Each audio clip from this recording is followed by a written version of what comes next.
فاذكروني اذكركم واشكروا. السلام علیکم ناظرین، آپ دیکھ رہے ہیں دارالوحی انسٹیٹیوٹ آفیشیل چینل. میں ہوں آپ کا میزبان محمد فیضان. ہمارے ساتھ قاری محمد خبیب محمدی صاحب موجود ہیں. قاری صاحب، اگر کسی شخص کی کوئی بھی چیز گم ہو جائے، مثلا موٹر سائیکل گم ہو گیا، یعنی کوئی کپڑے گم ہو گئے، کوئی چیز جوتی گم ہو گئی، وہ کون سا وظیفہ کریں؟ وعلیکم السلام ورحمۃ اللہ وبرکاتہ. اعوذ باللہ من الشیطان الرجیم. بسم اللہ الرحمن الرحیم. انہا ان تک مثقال حبۃ. محمد فیضان صاحب، آپ نے جو سوال کیا ہے، کسی شخص کا کوئی چیز گم ہو جائے، گاڑی گم ہو جاتی ہے یا جوتا یا موٹر سائیکل، بائک اس کی، یا اس کے علاوہ اس کا موبائل گم ہو جاتا ہے، تو اس کا بہترین عمل یہ ہے، لیکن شرط یہ ہے کہ وہ کالا کپڑا لے کر کسی جگہ پہ گھر کے کونے کے اندر بیٹھ جائے اپنے اوپر لے کر، اور سورۃ لقمان کی یہ آیت پڑھے، انہا ان تک مثقال حبۃ من خردل.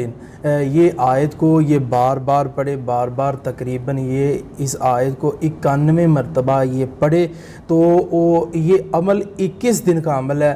تو انشاءاللہ تعالی اللہ رب العالمین اپنا یہ خاص فضل کریں گے، کیونکہ یہ سورۃ لقمان کی بہت ہی وزنی آیت ہے کہ جہاں کہیں پہاڑوں کے اندر، سمندروں کے اندر، دریاؤں کے اندر یا فضاؤں کے اندر کسی جگہ پر اس کا ایک حصہ بھی اس گاڑی کا چلا گیا ہے یا پوری گاڑی چلی گئی ہے، تو اللہ تعالیٰ اپنی رحمت سے اسے واپس لے آئے گا اور لا کے اس بندے کو دے گا. ہاں، یہ اس کی مہربانی ہے، یہ اس کی عنایت ہے، اس کی رحمت کے ساتھ یہ سارا معاملہ ہوگا، کیونکہ یہ آیت بہت وزنی آیت ہے. اس آیت کے پڑھنے سے اللہ رب العالمین مہربانی کرے گا.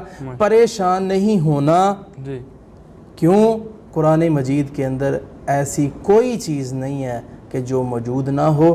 ہر چیز کا حل اللہ کے قرآن میں موجود ہے. جی بہت بہت شکریہ قاری صاحب. جی تو ناظرین، قاری صاحب نے بہت ہی پیارا وظیفہ ہمیں بتایا. اگر کوئی چیز گم ہو جائے تو یہ وظیفہ ضرور کریں، اور انشاءاللہ آپ کو انشاءاللہ اس کا رزلٹ بھی ملے گا، اور ساتھ نماز کی بھی پابندی کریں.